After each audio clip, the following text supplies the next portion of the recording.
Donc, thermostat S30. Le S30, si vous remarquez bien, il n'est pas sur la base murale. Je l'ai dans mes mains.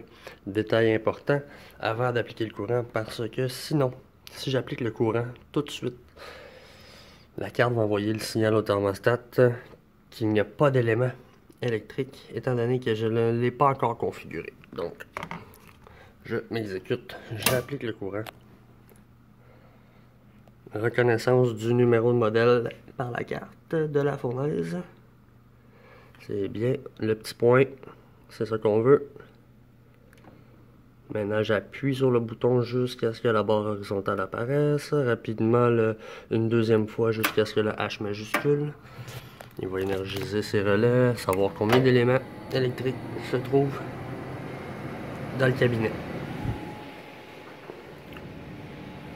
Une fois que ça c'est terminé, lumière pour le bienfait de la cause. Voyant lumineux sur la base murale nous indiquant présence de 12 volts.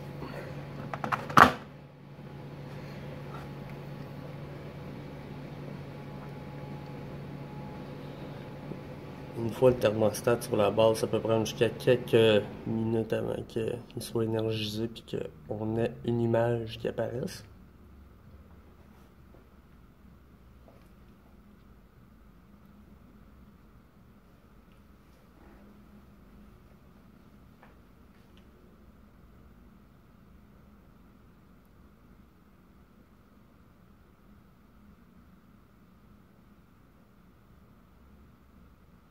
Sur une mise en marche réelle, parenthèse, comme ça peut être plus long. Ça peut prendre jusqu'à 3 à 10 minutes facile la première fois qu'il est énergisé.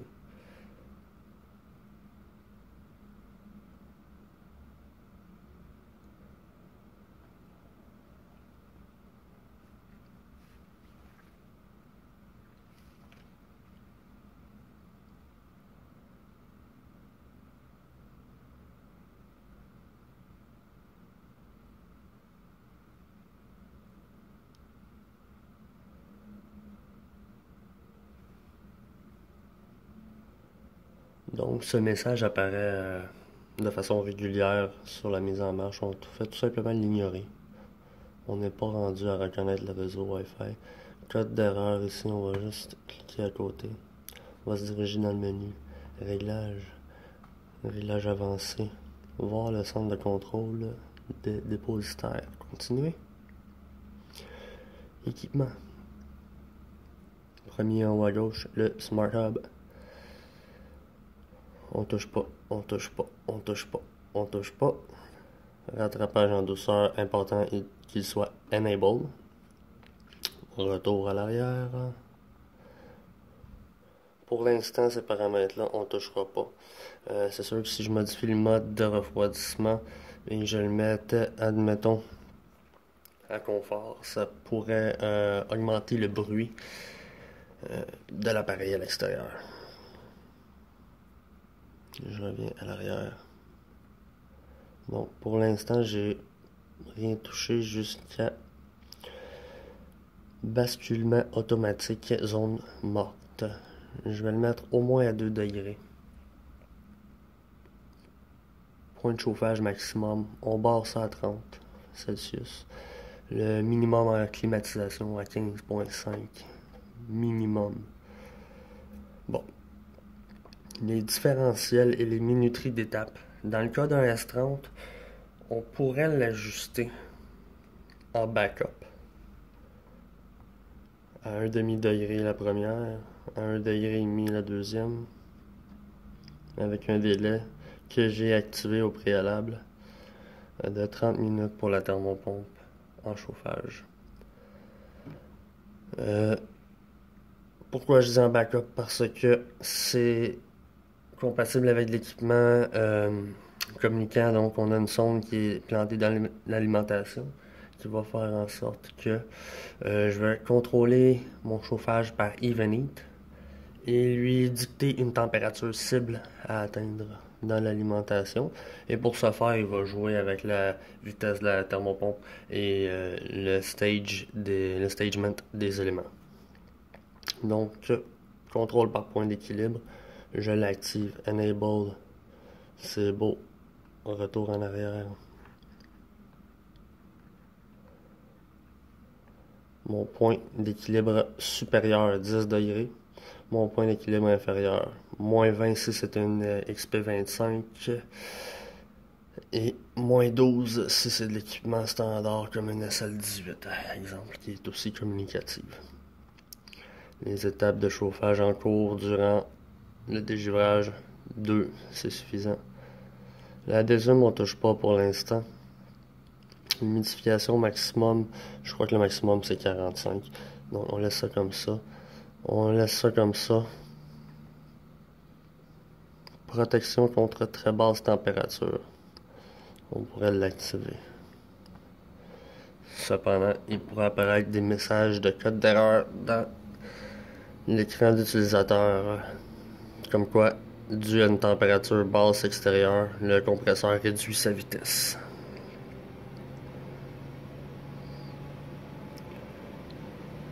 Température d'alerte de gel.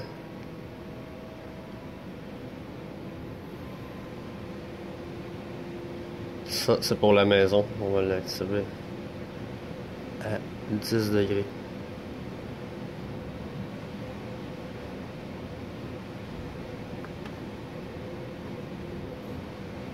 L'alerte intelligente est déjà activée. C'est important de l'activer pour l'utilisateur pour qu'il puisse recevoir les alertes sur son portable. Également, ici aussi, c'est fait. Parfait. Je suis rendu à la fin du Smart Hub. Je vais me diriger à gauche en haut, Heat Pump.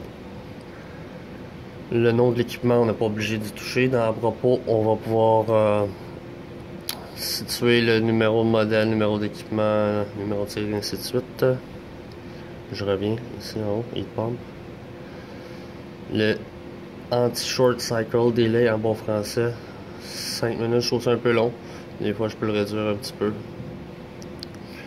La température de fin de dégivrage, 10 degrés Celsius, pourrait être suffisant dans le cas d'un équipement standard. Mais si j'ai une XP25 qui doit dégivrer à moins 20,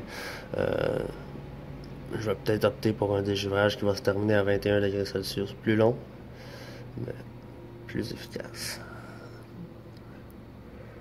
Dégivrage maxi. On peut le laisser à off. Dégivrage maxi par température, on peut l'activer. On, heat pump, back. Le shift delay, il est à on le laisse comme ça. Parfait. Suivant, air handler, en haut à gauche. Nom de l'équipement, pas besoin de modifier. Débit d'air de chauffage électrique. Dans le cas, mettons, d'un 15 kW, qui est le plus standard, je vais y aller souvent autour de 975 à 1125 CFM, tout dépendamment des cas.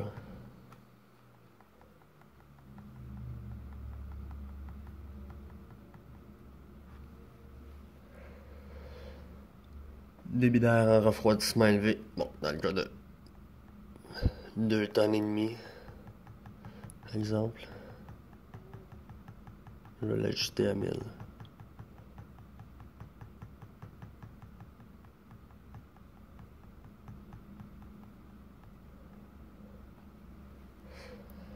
Le profil de débit d'air par défaut est correct. On le laisse comme ça, je crois qu'il y en a 4. Bon, on les voit ici, là, on n'a pas besoin de les énumérer. On le laisse par défaut. Débit d'air en thermopompe. On ira s'ajuster conséquemment avec le tonnage à l'extérieur. Débit d'air intérieur en continu.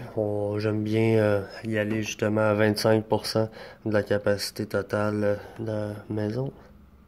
Pour le reste, on laisse ça comme ça. Les délais, c'est assez standard. On laisse ça comme ça. On n'a plus grand chose à faire. Dans le thermostat et dans le mag mount, on peut pas vraiment configurer quoi que ce soit. Ah oui, tout à fait. Dans le thermostat, on peut configurer surtout des paramètres qu'on va voir sur le menu d'utilisateur. Donc, l'écran verrouillé, non, on le déverrouille. Afficher les conditions météo, oui. source de température extérieure, s'il vous plaît, le capteur. Afficher l'humidité intérieure, bien sûr. Économiseur d'écran, oui, c'est préférable. Luminosité automatique, on laisse ça comme ça. Contrôle de proximité, moi je le laisse à off parce que il y a une petite lumière rouge qui va se mettre à clignoter en haut ici. Détecter quand il y a du mouvement dans la maison. On peut laisser soin à la personne de l'activer par elle-même. Large point de consigne, je le laisse à off. Afficher le pur air, s'il y a présence de pur air qui a été raccordé sur le système communicatif, on peut l'activer. Dans chaque case qu'on vient de faire en haut à gauche ici, dans le bas, il se trouve réinitialiser le thermostat ou dans le cas du air handler, réinitialiser le ventilo-convecteur. Si jamais vous aviez oublié la première étape, qui est d'enlever le thermostat lors de l'application du courant, il ne détectera pas vos éléments électriques, donc vous ne pourrez pas ajuster le débit d'air et vous ne pourrez pas les tester non plus. Donc, on a un problème à ce niveau-là. Il faudra probablement réinitialiser le Air Handler ou carrément le Smart Hub, qui est une formule gagnante. Réinitialiser le Smart Hub. Merci, bonsoir. Si j'avais un humidificateur à ajouter un équipement. Donc, je pourrais ajouter un bypass 24 volts. Boom.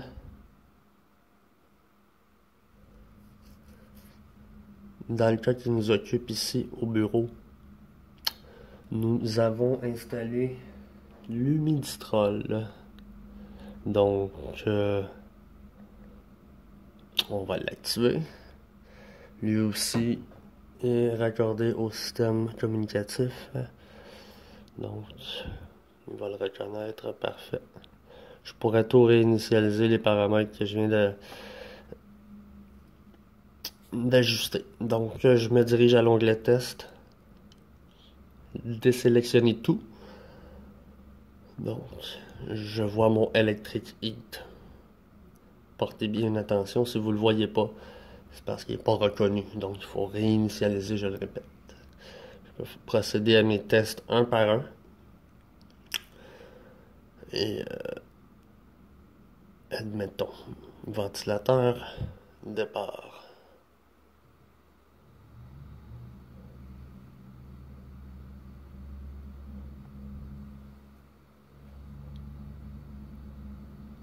On peut lire ici les capteurs extérieurs, coil ambiant, décharge. La demande au ventilateur qui est de 250 CFM. Donc on analyse comme ça toute la mise en marche sur chaque cycle thermopompe chauffage électrique. Terminé.